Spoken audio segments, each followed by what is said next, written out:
ગુરુમુખી મંત્ર એની શક્તિ બમણી હોય, કારણ કે ગુરુએ મંત્રને ભેજો હોય, એ ગુરુએ મંત્રને સિદ્ધ કર્યો હોય, અને સિદ્ધ કરેલો મંત્ર જ્યારે તમને આપે અને એ મંત્રનો જપ કરો ત્યારે એ મંત્ર વધારે સિદ્ધ થઈ જાય છે, વધારે એનું ફળ આપે છે.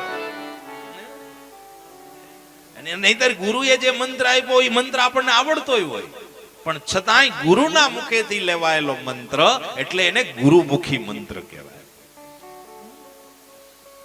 એટલે ગુરુ પાસેથી લઈએ છીએ આપણે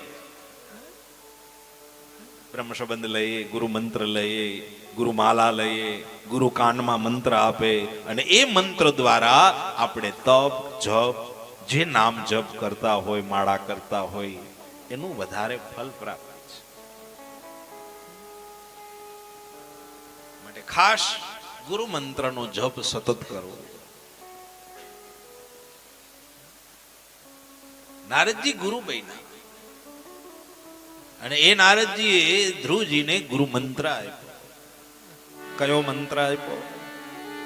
દ્વાદશાક્ષર મંત્ર, જેના 12 અક્ષર છે એવો મંત્ર આપ્યો, જેને મહામંત્ર કયો છે. ઓમ નમો ભગવતે વાસુદેવાય નમઃ. 12 અક્ષર છે અને દ્વાદશાક્ષર મંત્ર કહેવાય. બહુ મહામંત્ર છે આ મંત્ર. પહેલો મંત્ર નારદજીના મુખેથી ધ્રુવજીને પ્રાપ્ત થયો. ભગવાનને બહુ પ્રિય છે. મંત્રોની શક્તિ છે. મનઃ ત્રયતિ ઇતિ મંત્રાહ. મનને એકાગ્ર કરે મંત્રો છે. મંત્ર જાપ મમ દૃઢ વિશ્વાસા. મંત્ર જાપમાં પૂર્ણ વિશ્વાસ હોય. સતત એ મંત્રો આપણને કામ આપે છે. એ મંત્ર શક્તિ મહાશક્તિ. પહેલાના જમાનામાં મંત્રોથી હાલતું હતું. મંત્રો બોલતા હતા એટલે સમાચાર મળી જતા હતા. મંત્રોથી કાર્ય થતા હતા. મંત્રોથી આમ તમે ઘણી વખત ટીવીમાં જોયું હોય, આમ ભગવાન આમ આમ કરીને આમ મંત્ર બોલે, મંત્ર બોલીને પછી બાણ મારે. જે મંત્ર બોલે ન્યા જ બાણ પહોંચે. એ મંત્રોથી ચાલતું. હજી પણ તમે પૂજા કરો છો તો જે દેવની તમને જે ભગવાનની પુષ્પ આપે અને એ પુષ્પ આપી અને જે ભગવાનનો મંત્ર બોલાય છે એ મંત્રથી એ ભગવાનનું આવાહન થાય છે. એ મંત્ર શક્તિ છે. મનને એકાગ્ર કરનારી મંત્ર જાપ, સતત જપ. જપાત સિદ્ધિ અનંતરમ. જપમાં એવી સિદ્ધિ છે કે અનંત ફલને આપે. જે પ્રભુમાં જે ભગવાનમાં તમને પૂર્ણ વિશ્વાસ હોય એનો સતત જપ કરતો.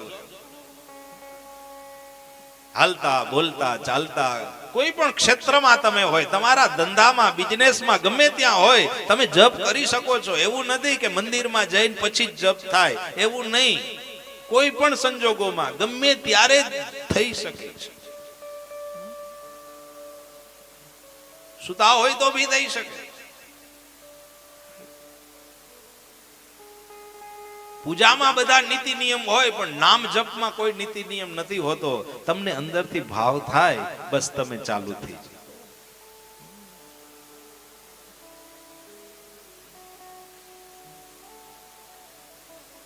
એક ભાઈ મને મળ્યા હતા. મને કે આમ તો મારી પાસે ટાઈમ નથી રહેતો, પણ હું જયારે ઓફિસ ઘરેથી નીકળું ને ઓફિસે જાઉં ને જ્યાં સુધી ગાડીમાં બેઠો હોઉં ને ત્યાં સુધી હું હનુમાન ચાલીસા બોલતો જાઉં છું. ચાલે ને? મેં કીધું દોડે, જેમ ગાડી દોડે એમ દોડશે. કરો છો ને? બસ આ કલિયુગની અંદર કેવલ નામ આધારા. તમે નામ જપ કરો એ બહુ મહત્વ છે.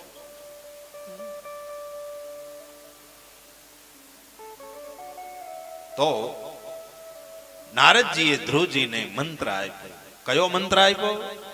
બોલો બધા.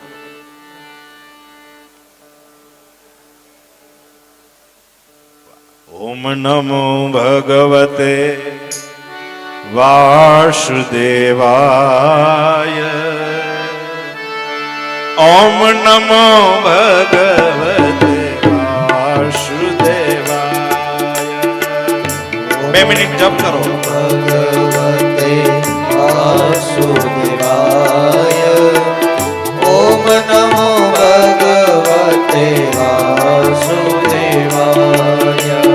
ઓમ નમો ભગવતે વાસુદેવાય. ઓમ નમો ભગવતે વાસુદેવાય. ઓમ નમો ભગવતે વાસુદેવાય. ઓમ નમો ભગવતે વાસુદેવાય. વાસુદેવાય હરિ વાસુદેવાય. વાસુદેવાય હરિ વાસુદેવાય. ઓમ નમો ભગવતે વાસુદેવાય. ઓમ નમો ભગવતે વાસુદેવાય. ધ્રુવજી મહારાજ આ નામનો જપ કરવા લાગ્યા. મધુવન નામના ક્ષેત્રમાં આવી અને ધ્રુવજીએ તપ કર્યું છે. પહેલા 6 મહિના માત્ર ફલાહાર કરીને તપ કર્યું.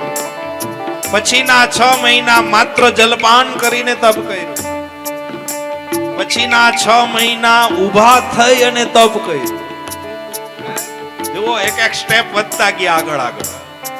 શરૂઆતમાં કદાચ કઠિન લાગે, પણ જે સ્થિતિમાં હોય એ સ્થિતિમાં ચાલુ રાખો. પછી તમારી સ્થિતિ એની મેળે મેળે બદલાતી જાહે. તમારે નહીં બદલવી પડે, એની મેળે મેળે ચેન્જીસો આવતા જાહે જીવનની અંદર. આ છે તપનો પ્રભાવ.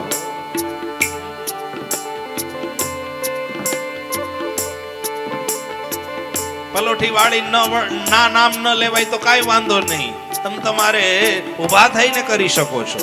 અરે નાચતા નાચતા કરી શકો છો. કામ કરતા કરતા કરી શકો છો. કામ કરતો જા, હાક મારતો જા, મદદ તૈયાર છે. સતત કરો. ધ્રુવજી મહારાજના તપમાં ચેન્જીસ આવવા લાગ્યા છે. ફલાહાર, જલપાન, પછી જલપાન પણ છોડી ઊભા થઈને તપ કરવા લાગ્યા. અને પછી તો એવી સ્થિતિ આવી કે ધ્રુવજી મહારાજ એક પગે ઊભા રહી અને તપ કરવા લાગ્યા. વિચાર કરજો, 5 વર્ષનું બાળક છે હો. એનામાં કયું નોલેજ હોય, કયું જ્ઞાન હોય, કઈ શાન હોય, કઈ ભાન હોય.